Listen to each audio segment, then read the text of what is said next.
thank you that I give to you today is sincerely meant. But I think you have to recognize, as I do, that no one does anything alone. The fact that individuals are recognized today, quite appropriately, all of them will tell you that others helped them get to the position standing on this podium today. So thank you to MacArthur. Julie, Laurie, Soledad, Patrick, Stephen, all of you have been extraordinarily important in the progress of juvenile justice in Illinois.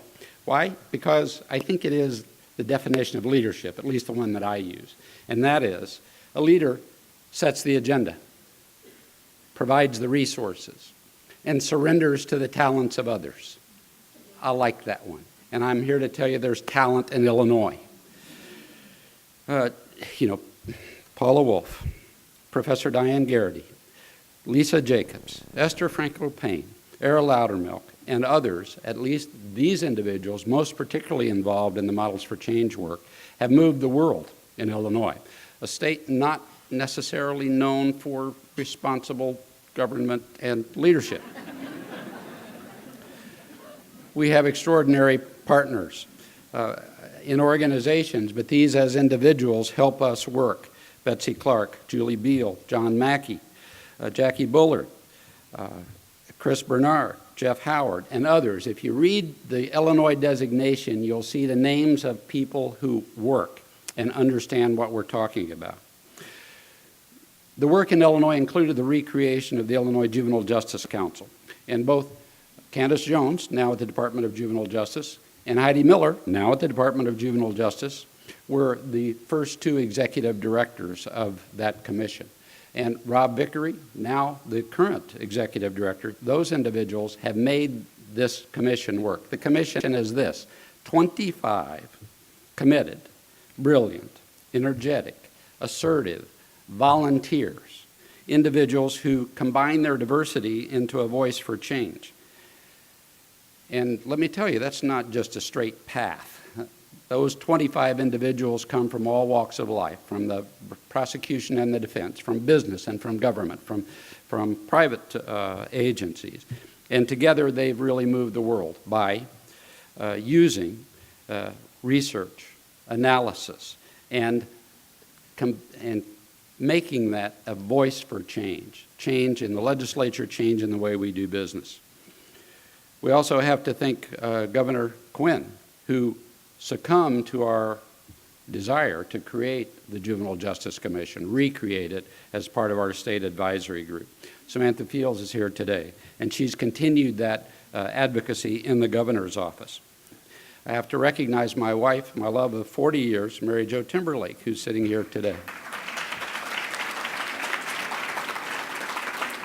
Mary Jo has contributed to juvenile justice reform in this way.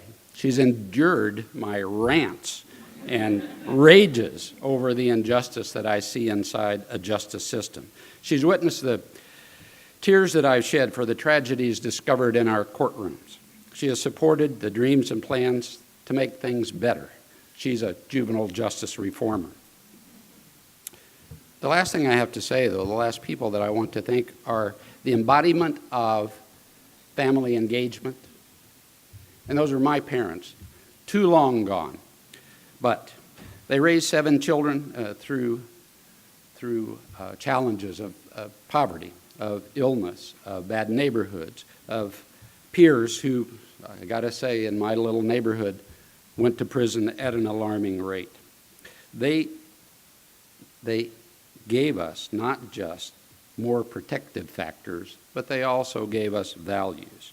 They said this: fairness is what's important. Rich or poor, people treated fairly will live a good life. They told us to look out for others, for my deaf sister, for my cousin who lived next door who had polio, to help them through the taunts and bullying that go on in childhood. They also said, look out for Mr. and Mrs. Ford. This couple down the street, we'd stay there after school before my older brothers and sisters came home while my parents were working.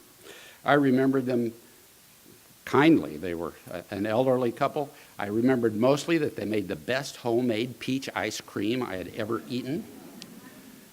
So you hear about black fathers and black mothers and the talk with their sons. I had a talk with my mother because Mr. and Mrs. Ford were Negroes in the parlance of the day, the only two black people to live in our community because it still had sunset laws in the 50s. They were kind people, and my mother, my father's example, my mother's word said this: here are words you cannot use, and what they meant. Here are words you must use. If you encounter injustice, you must use your voice. Words have power.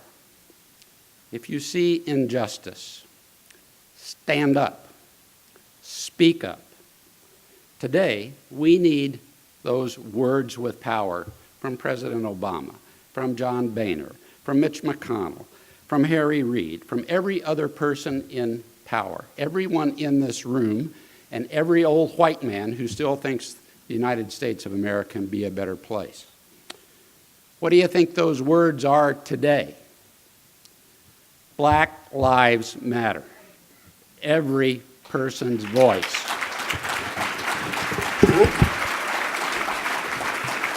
Thank you.